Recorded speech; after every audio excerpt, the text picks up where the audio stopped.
Hello friends, welcome to my YouTube channel. आज का हमारा परसेंटेज का टाइप 7 है, आयतन पर आधारित प्रश्न। आइए हम देखेंगे कि आयतन पर आधारित प्रश्नों को कितनी आसानी से हम इन क्वेश्चनों को हल कर सकते हैं। इस टाइप की वीडियो को देखने से पहले एक बार आप क्षेत्रफल पर आधारित वाले प्रश्नों की वीडियो को अवश्य देखें, तब आपको ये वाले क्वेश्चन बहुत आसानी से समझ में आएंगे। आइए देखिए कैसे करेंगे। एक घनाभ की लंबाई 10% बढ़ा दी जाती है, इसकी चौड़ाई 20% बढ़ जाती है और इसकी ऊंचाई 50% घट जाती है, तो इसके आयतन पर क्या प्रभाव पड़ेगा। देखिए घनाभ का जो आयतन होता है, आयतन का जो फार्मूला होता है लंबाई गुणा चौड़ाई गुणा ऊंचाई। यहां पर लंबाई भी होती है, चौड़ाई भी होती है और ऊंचाई भी होती है।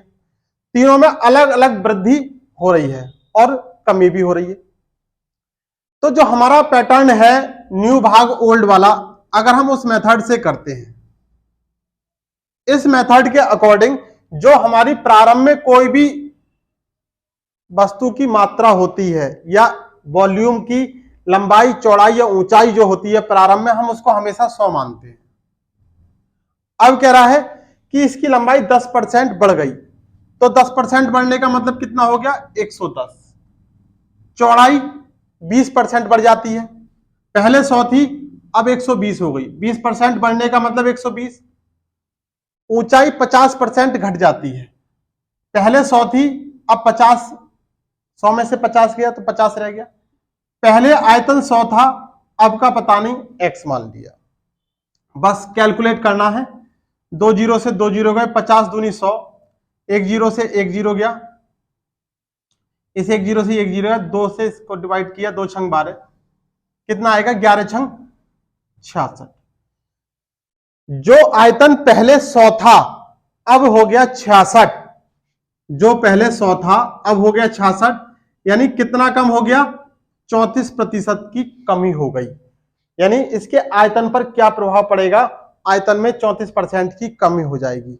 अगर न्यू भाग ओल्ड वाले फार्मूले को हम यहीं पर इसको सॉर्ट करें, देखिए कि क्यों करें हम ऐसा, क्योंकि अगले वाले क्वेश्चन में 12 सही 1/2%, 11 सही 1/9%, यानी यहां पर इस भिन्न को और हम छोटा कर सकते हैं। तो उससे पहले हम इसी वाले क्वेश्चन को देखिए कि हम सॉल्ट अगर इसको और करना चाहें तो कैसे कर सकते हैं।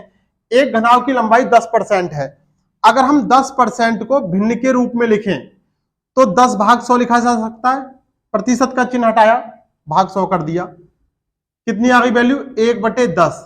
1/10 का मतलब यह है कि जो पहले 10 थी उसमें कितने की वृद्धि हो गई, 1, यानी वो हो गई 11। 20% वृद्धि का मतलब है 20 भाग 100, 20 पंजे 100, 1/5, यानी जो पहले 5 थी अब वो कितनी हो गई, 1 की और वृद्धि हो गई, 6 हो गई। और 50% की कमी, 50 भाग 100, 50 दूनी 100, जो पहले 2 थी अब उसमें 1 की कमी हो गई तो वो 1 रह गई। यानी हमने इस प्रतिशत को भी भिन्न के रूप में लिख लिया। अब हमें यहां पर भाग 100 लिखने की जरूरत नहीं है। देखिए कैसे करेंगे, जो पहले 10 थी वो 11 हो गई, जो 5 वो 6 और जो 2 वो 1। आयतन पहले 100 था, अब का पता नहीं, 10 1 जीरो गया, 5 दूनी 10 से ये जीरो गया, 11 छंग 66। पहले जो आयतन 100 था अब 66 हो गया, कितनी कमी हो गई, 34% की कमी हो गई। आप ऐसे भी कर सकते हैं, ऐसे भी कर सकते हैं। अगर प्रतिशत भिन्न के रूप में है तब आप इसको इस तरीके से कन्वर्ट कर सकते हैं, यहां से इससे ज्यादा इजी ये मेथड हो जाएगा। आइए देखिए सेकंड अगर हम क्वेश्चन देखें तो कैसे होगा।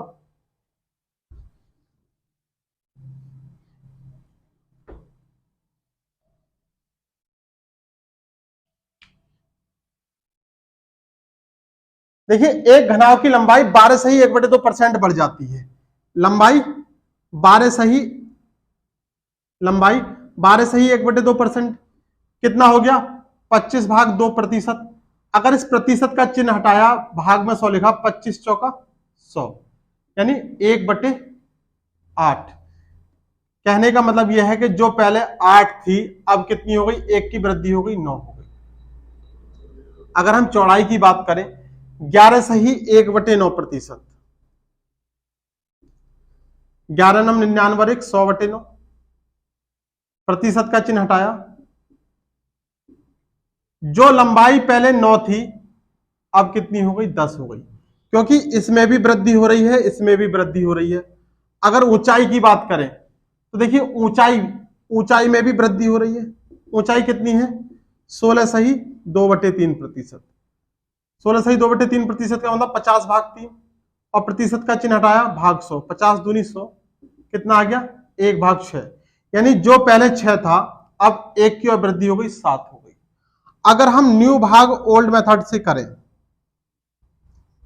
तो देखिए पहले 8 अब 9, ऊंचाई चौड़ाई पहले 9 अब 10, हाइट पहले 6 अब 7, आयतन पहले 100 था अब का पता नहीं। प्रारंभ में कोई भी वॉल्यूम होगी या कोई भी क्षेत्रफल होगा तो वो प्रारंभ में हमेशा 100 ही होता है। देखिए 4 दूनी 8 और 4 से डिवाइड किया तो 25, 2 पंजे 10, 3 दूनी 6, 3 तिया 9 और 3 तिया 9, कितना आया 5 गुणा 7 गुणा 25 और भाग 6, 25 पंजे 125, 7 875 भाग 6। अगर हम इसको भाग करेंगे 6 कितना आएगा 145, 5/6, 145 सही 5/6। यानी जो पहले 100 था आयतन अब कितना हो गया 145 सही 5/6, यानी कितने की वृद्धि हो गई 45 सही 5/6% की वृद्धि हो गई। तो इस तरीके से जो लंबाई चौड़ाई ऊंचाई अगर भिन्न में दे रखी होगी तो हम उसको प्रतिशत का चिन्ह हटाकर और शॉर्ट में कर लेंगे। ठीक है, आइए नेक्स्ट क्वेश्चन देखते हैं।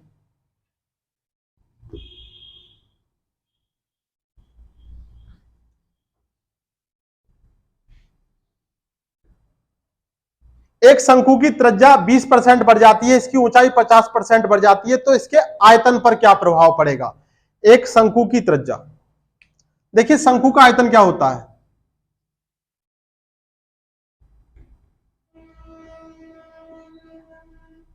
शंकु का आयतन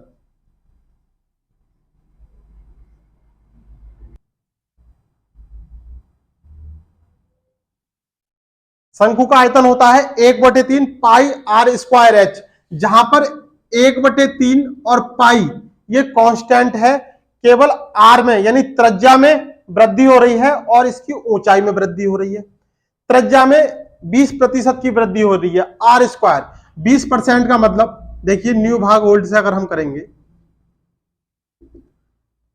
पहले 100 थी अब 20% की वृद्धि 120, फिर एक बार और लिखेंगे ऊंचाई में, देखिए ऊंचाई में 50% की वृद्धि हो रही है, तो जो पहले 100 थी अब कितना हो गया 150। आयतन जो पहले 100 था अब का पता नहीं तो x मान लिया।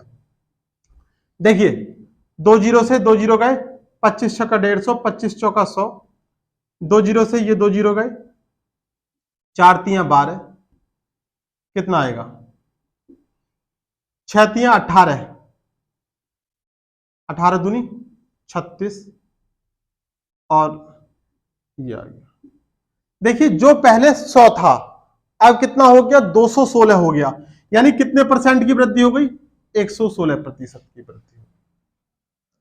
शंकु का आयतन हमें पता है कि 1/3 पाई आर स्क्वायर एच होता है, 1/3 पाई कांस्टेंट रहेगा, आर स्क्वायर आर त्रिज्या 20% बढ़ रही है तो 2 बार मल्टीप्लाई कर दिया, ऊंचाई एक बार और पहले 100 थी अब x, तो बस कैलकुलेशन किया डायरेक्ट आंसर आ गया।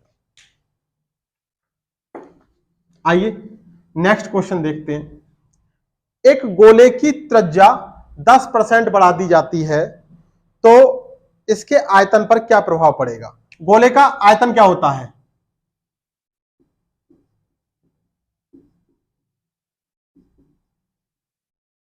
गोले का आयतन बराबर 4/3 पाई आर क्यूब। 4/3 कांस्टेंट है, पाई कांस्टेंट है, आर क्यूब। आर क्यूब को अगर हम न्यू भाग ओल्ड के मेथड से करेंगे तो कितना आएगा? देखिए, जो त्रिज्या पहले 100 थी, अब कितनी हो गई? 110, 10% बढ़ गई। आर क्यूब यानी 3 बार मल्टीप्लाई करेंगे। जो पहले 100 थी, अब 110 हो गई। जो पहले 100 थी, अब 110 हो गई। पहले आयतन 100 था, अब का x हो गया। 2 जीरो से 2 जीरो गए, 2 जीरो से ये 2 जीरो गए, 1 जीरो से 1 जीरो गया। 11 का क्यूब कितना होता है? 1331 भाग 10, 133.1। जो आयतन पहले 100 था, अब कितना हो गया? 133.1। कितने की वृद्धि हो गई? 33.1% की वृद्धि हो गई। इस तरीके से आप आयतन के प्रश्नों को डायरेक्ट न्यू भाग ओल्ड के मेथड से आप कर सकते हैं।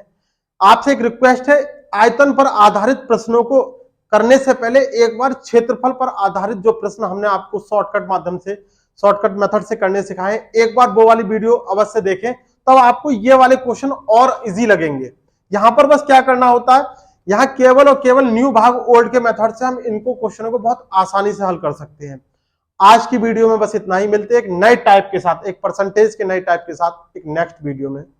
आज के लिए इतना ही। धन्यवाद।